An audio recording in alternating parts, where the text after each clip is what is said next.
Hello. I'm in Winnipeg right now at my best buddy Clark's, and I just had a great week of having great conversations and overall great time. Good news from my doctors that they think before I can figure out what's wrong with me is my whole nerves are going all crazy. It caused me to go to whenever I irritate them just by sitting down or moving just the wrong way. It triggers my fight or flight sense, which means it puts me in a life or death situation for like this bending over the wrong way. Like, oh, and it just shoots up my adrenaline, gets me all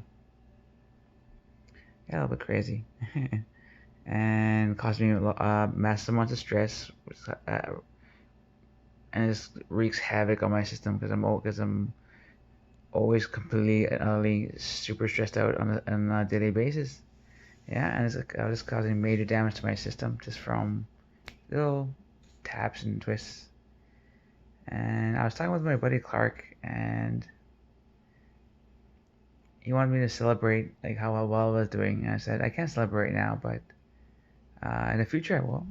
He goes, no, I think you should now because you're doing so well, and yeah, it's time to because you've gone through hell, and it's good to because I really appreciate how well you've been doing, and we should set that's something to celebrate. And I said I agree that is something to celebrate, but I'm still in hell. Yeah, and I realized that I don't talk about how bad it really is, and then the only parts of me I really show are the good parts. And like, this is me at my best. This is me at my 100%. I know what I do in my photos. I always seem happy, with a big smile, and I realized that that's just me trying to tell everyone, saying, "Hey, I'm okay," even though I'm not okay. Uh, and I broke down crying, just realizing that I tell everybody like I'm okay, I'm doing well. And I realized that not everyone sees what I do on a daily basis. They only see the great pictures, the smiling, the having fun. Like, I'm so glad I'm really happy. And I realized that maybe it's okay to show the hard parts, the bad parts, the sad parts, the pain parts. To not always show the good parts. Maybe it's to help understand. So here's me hoping to help everyone else understand that a lot of us people who are in pain will always say they're fine. I'm fine. Everything's okay. But in reality, it's not fine. We try to enjoy the moments we do have. So telling everyone how much pain we are in doesn't really help. It kind of ruins the moment. But maybe it's good to talk about some of that pain sometimes to help release because it really helped me. And that's why Clark's one of my best friends because he gets me to talk about this stuff.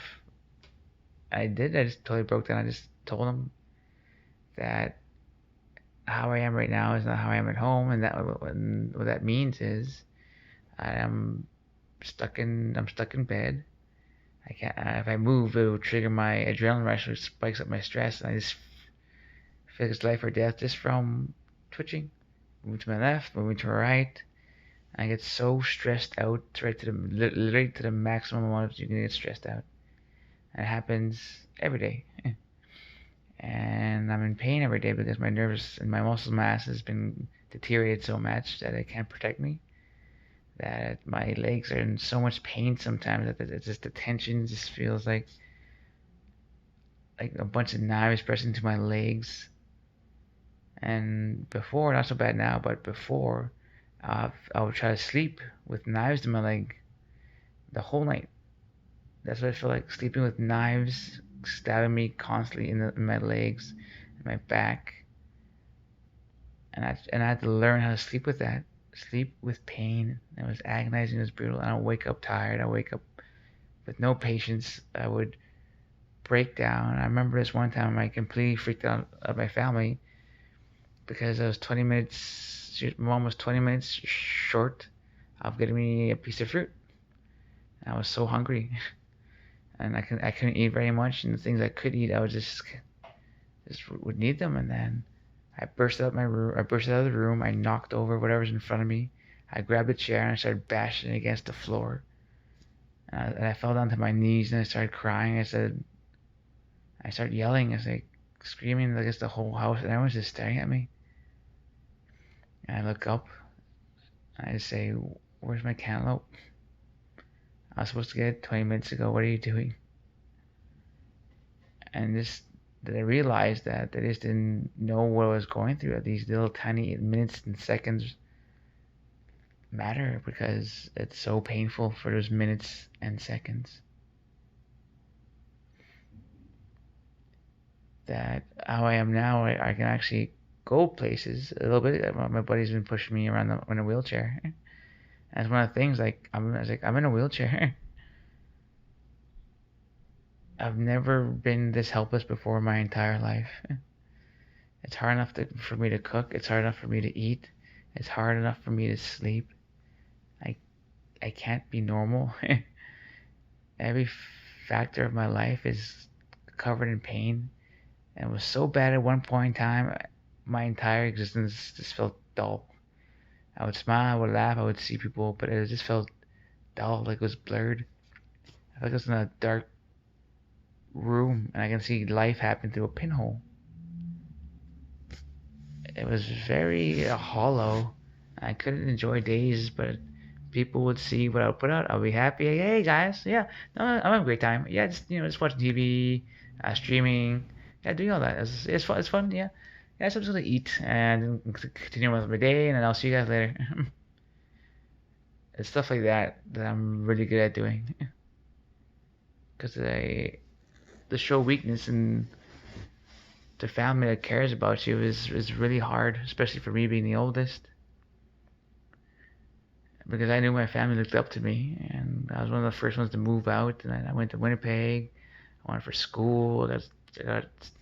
I got certified in like level two Cisco, a little computer certificate, a little thing, but it wasn't for me. I lived. I got my apartment. I got a car.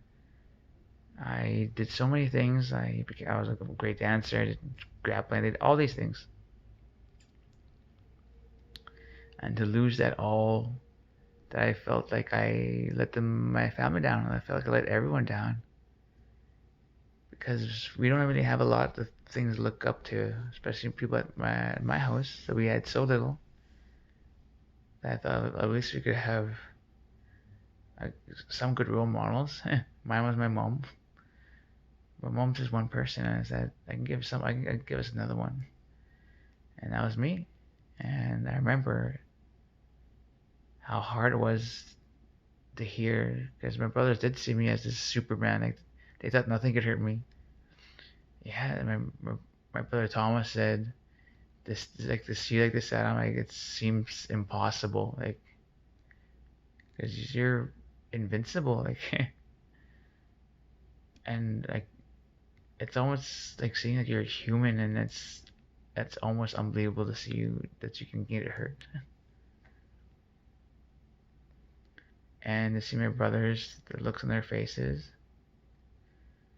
Oh, when my brother had to pick me up out of the bathroom because I fainted.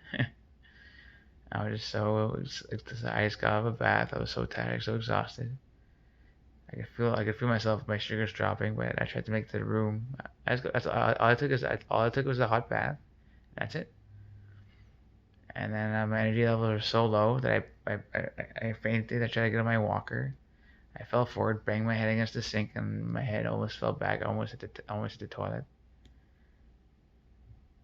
And one of my youngest brothers, George, who was just a kid when I left, or a teenager, 13. He's a young man now. He's 18. He had to pick me up off the floor. He he was able to pick me up with both his hands, and like as a baby, and he's holding me in his arms. And he said to me, like, "You're so light."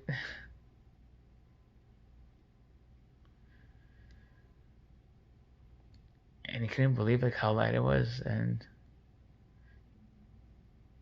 to open the door and to see your brother on the floor,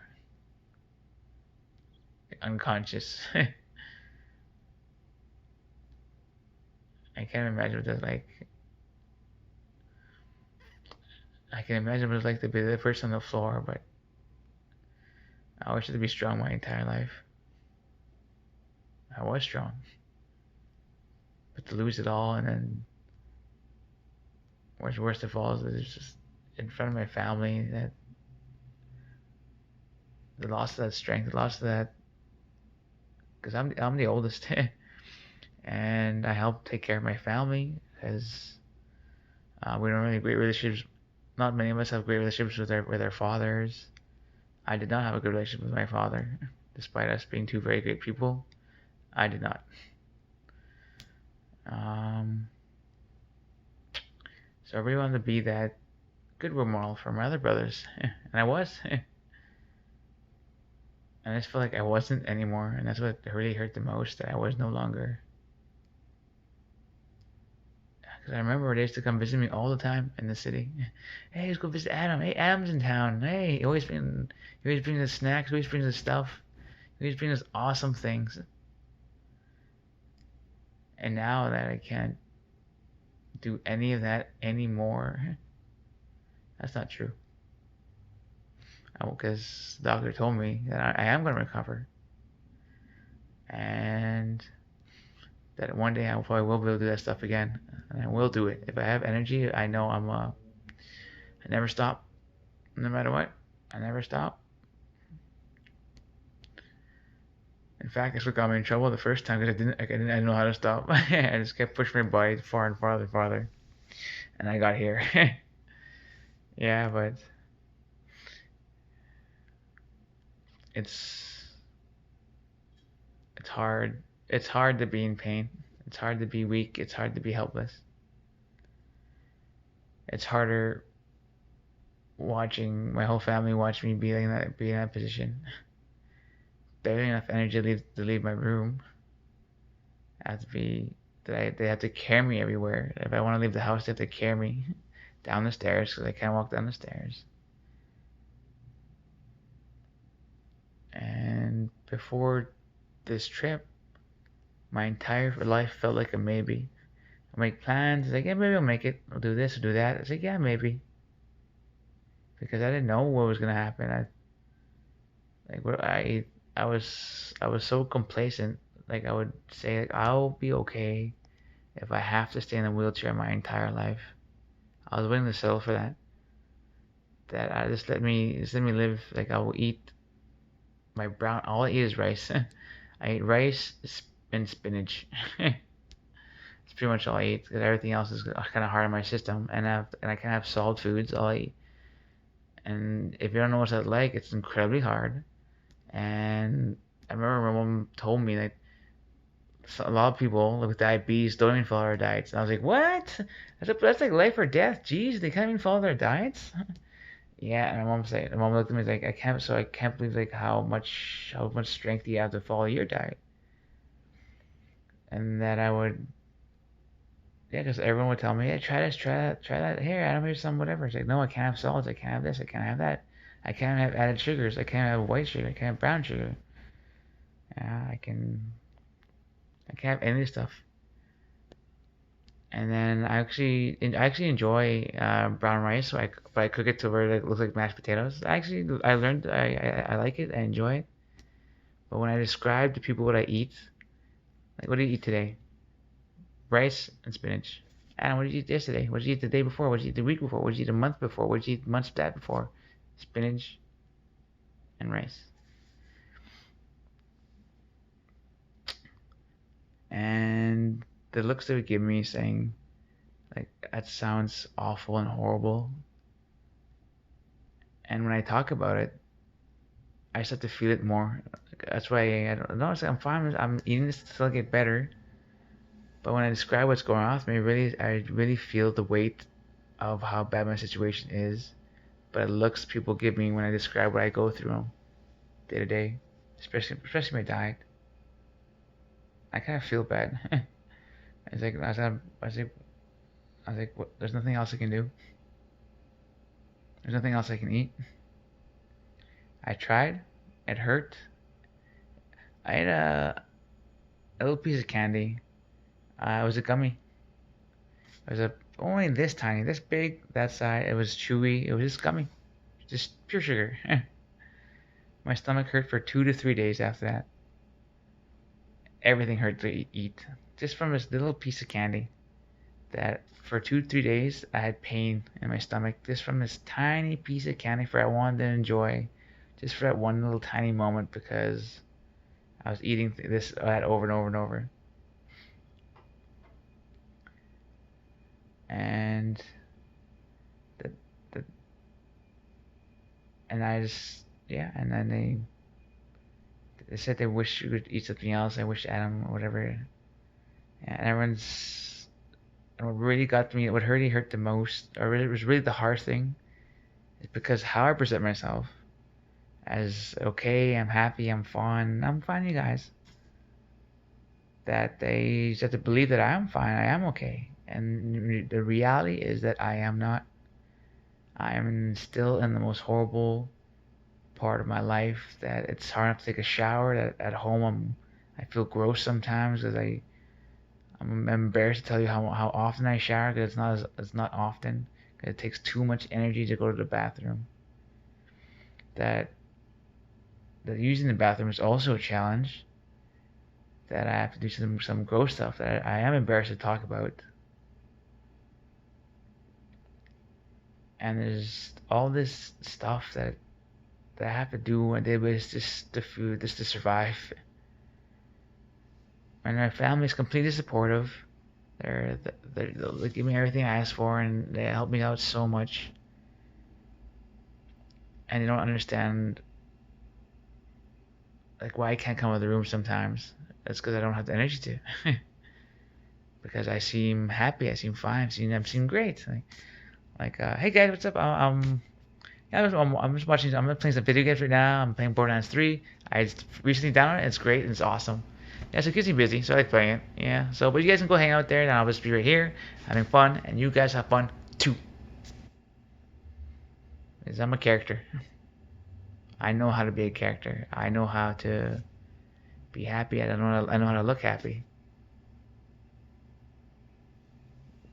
When most of the time I'm not. And this is why I want to make this video because I don't want to forget. And I think it will help people showing like we're not okay. I remember my granny Nora she had cancer and she went through chemotherapy twice in her life.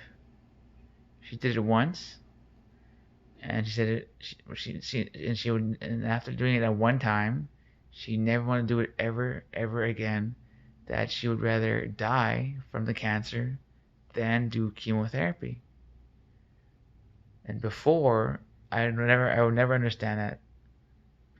I was like, why would you choose death just because chemotherapy is gonna help you live longer? It buys you a couple of years every time you have to do it.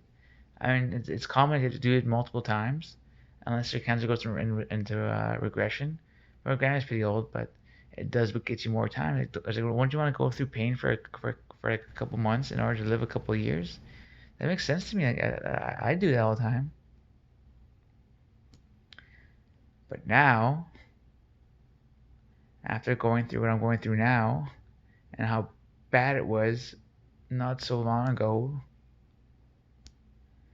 that I completely understand my granny. That if you were to ask me right now, Adam,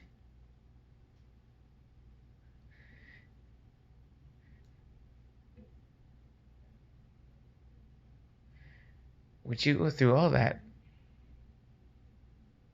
the pain you went through again, in order to get a few more years of life? And just the thought of going through that again, I would say no. There's no way I'm ever going back there. You can't make me. I'd rather die than go through that again. Whew.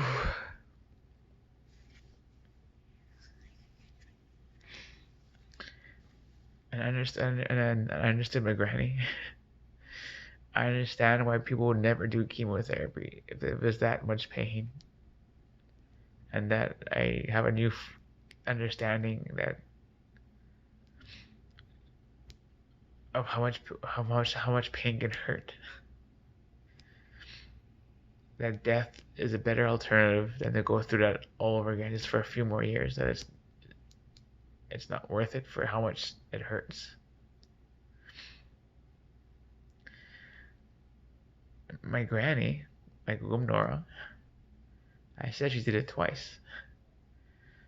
Even though she said she was gonna quit after that one thing, that she could never do it again ever.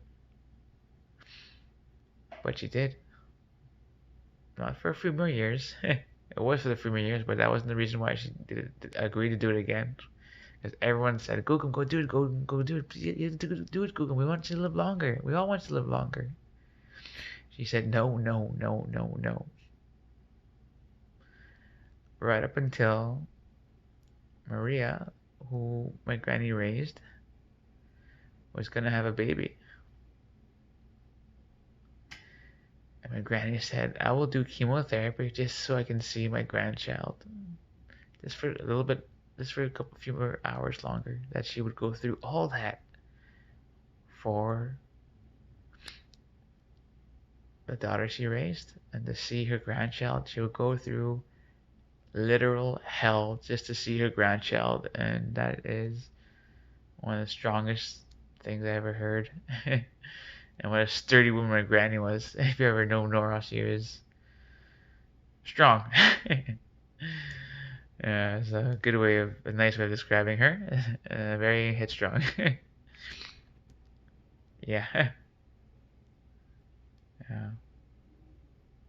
But that is my little video, my little thoughts for today, and it's good to share, and I want to share that to really listen to people when they talk about like how hard it is, and just to listen.